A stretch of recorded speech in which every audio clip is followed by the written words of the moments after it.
Ed, you've had a chance to crunch some numbers. Have you got any graphs yet? Briefly. I've got a couple of things. Let's show you that You're doing first. it with your hands tied behind your back a bit, aren't you? Because you haven't got the true figures. But it's less than we would normally have. What's it telling you?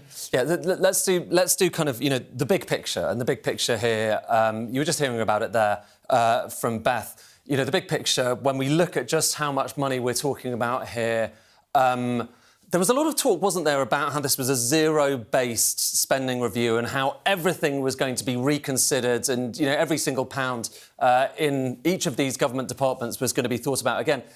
In practice, when you look at these numbers and you look at just how much is going to be spent in different departments in the coming years, this will seem like a very familiar picture, and it is health by far and away the biggest of all of these departments, and actually seeing real terms increases. I'll show you that in a second. Then education, then defence, having seen an increase, perhaps not maybe as much as an increase as expected. It's worth saying, what we're looking at here is this is day-to-day spending, OK? And we'll show you other things in a moment.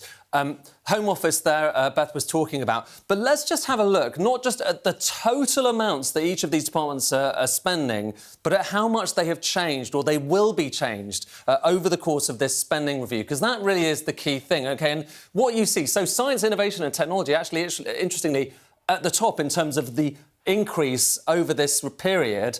But, that's obviously from a small base.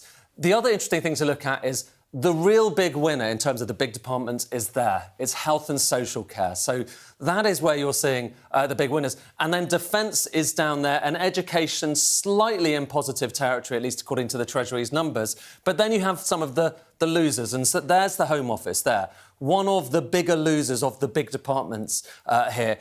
But the issue here, really, so we normally at this stage have a lot more in the way of analysis and charts to show you. But here's where I kind of slightly moan, Jane, because we haven't had, basically the Treasury has just provided us with this document. They haven't given us any kind of background about which of the charts and which of the tables, what the kind of some of the background information towards it is.